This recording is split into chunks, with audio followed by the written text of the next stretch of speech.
But that one was the one, but it was for the wrong. It had the wrong result. It made him a very, very dangerous man, and you could see how intense he was on wanting to go out there. And even when he was throwing it early in the fight, when he was throwing counter punches, I've never seen him throw with that kind of, like Mike Tyson used to say, bad intent. Any kind of success or any kind of result, especially after that performance. Usyk's getting better and better. He just improves every time he fights, and now he's bigger and thicker set, 20 pound heavier tonight than what he was when he beat Usyk. In recent training footage, Oleksandr Usyk looks absolutely incredible, like no other fighter. His training methods are unique and unusual, sharpening his vision to an extreme level. It's as if he can see every punch before it even lands. His movements are controlled, focused, and almost unreal. This rare approach to training makes him so difficult to hit and explains why no one in the ring ever finds him easy to break.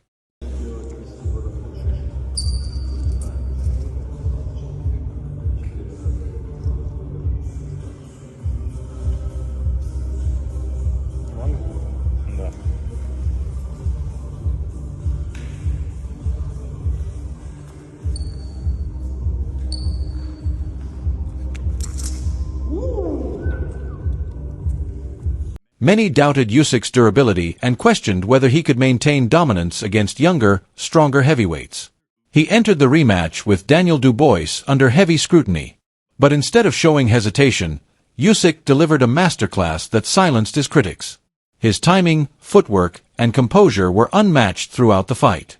Commentator Russ Somber noted that Usyk came into this bout with something to prove, and he did exactly that. He controlled the pace, dismantled Dubois with surgical precision, and showed the world that his skills remain elite. This performance wasn't just a win, it was a statement. Usyk is still at the top of the heavyweight division. I was surprised. Yeah. I was surprised because I had never seen him so intent on wanting to knock somebody out. It's the quickest knockout he scored, I think, in his professional career. Yes, I'd even have to at look cruiserweight. it. Yeah, I'd have to look to be sure, but it's the quickest knockout he scored. He was a man on a mission. Yeah. He was really personally hurt and offended by the remarks made by Team Dubois, by George Fox, Don Charles' son, by Don himself. I think the straw that broke the camel's back was questioning Usyk's faith. Yes.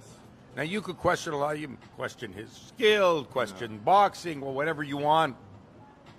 Questioning his faith, bro. That was something that really hit a chord, and you don't often. Tyson Fury couldn't get to he tried Usyk every head mentally, game in the book. But that one was the one, but it was for the wrong. It had the wrong result. It made him a very, very dangerous man, and. You could see how intense he was on wanting to go out there. And even when he was throwing it early in the fight, when he was throwing counter punches, I've never seen him throw with that kind of, like Mike Tyson used to say, bad intentions. Yeah, bad intentions, He was throwing with bad intentions, Usyk's greatness goes beyond boxing. At the peak of his career, he made the bold decision to serve his country when war broke out in Ukraine. While others might have retreated to safety, Usyk picked up the responsibility of standing for his homeland. This sacrifice earned him immense respect and proved he carries not only the pride of a champion, but also the courage of a patriot. His journey, from being overlooked by some British fighters and fans to now being globally recognized as a once-in-a-generation fighter, speaks volumes. He didn't demand respect, he earned it with his fists and his heart. Usyk's involvement in the war began when he enlisted in the Ukrainian Territorial Defense Forces after the Russian invasion. His decision to fight for Ukraine has had a profound impact on the country, making him a symbol of hope and resistance. Usyk's presence on the front lines has boosted the morale of the Ukrainian military and civilian population alike. So this man kept his heavyweight championship, continued to be heavyweight champion, no losses, nothing on his record, and still went and defended his country during war. Given that, you gotta give him the greatest heavyweight fighter of all time. His accolades inside the ring match it. But now that I find this out, that the man was in the front line, and they said that even after the Fury fight, he was keeping in contact with the soldiers, and he was, boosting the morale and boosting his countrymen and raising money for the war. Regardless of the politics, whether the war should be going on or not, and who should be killing who, it don't matter. The man went to war. Carl Froch openly acknowledged Usyk's steady rise in dominance. With every fight, Usyk appears more refined, physically stronger, and tactically sharper. Froch noted that Joseph Parker would not pose a serious threat, especially given Parker's past losses and vulnerabilities compared to the challenge Usyk presents. Froch even suggested Usyk might consider retirement soon, given everything he's achieved. He's conquered multiple divisions, defended his titles, and established himself as the best of his era. Facing someone like Moses wouldn't add anything meaningful to his legacy. Froch's take reflects a sentiment many now share. Usyk has nothing left to prove. Tonight than what it was when he beat Fury, which I said earlier. He just looks like a big, solid heavyweight, big, solid, dangerous heavyweight, but I'd like to see him retire. He's 38 years old. Eventually, it's going to catch up with him, the age, and there's nothing left to do. He's made an absolute fortune, and he don't need it anymore. He's done it. He's clocked it. He's completed it. It's like he's got the cheat code, and it's like it's not fair on everybody else. So I'd like to see Usyk retire. Let me know in the comments who you'd like to see him fight next. Somebody like Moses Atoma, I just don't think is going to be ready. I think if you're managing Moses, you need to take your time with him. You can't be chucking him in there. People say, yeah, chuck him in there with him, fight him, see how he goes. If he gets beat, he's lost to Usyk. But it could destroy his soul. It could take away that young, promising prospect that Atoma is. He could have a good future. And to fight somebody like Usyk now, if he got wiped out and got disheartened, it could be the end of his career. So I just think Usyk now, really, nobody can say anything to Usyk if he retires now after that win. He's done everything there is to do. Fury twice, AJ twice, now Dubois twice. There's nobody else left to beat. He's done it.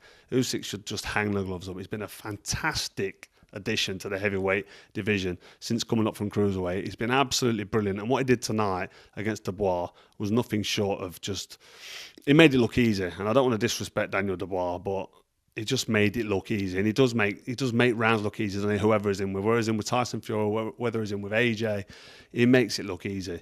Joseph Parker's name continues to surface as a potential next opponent for Usyk, but few believe it would be a real test.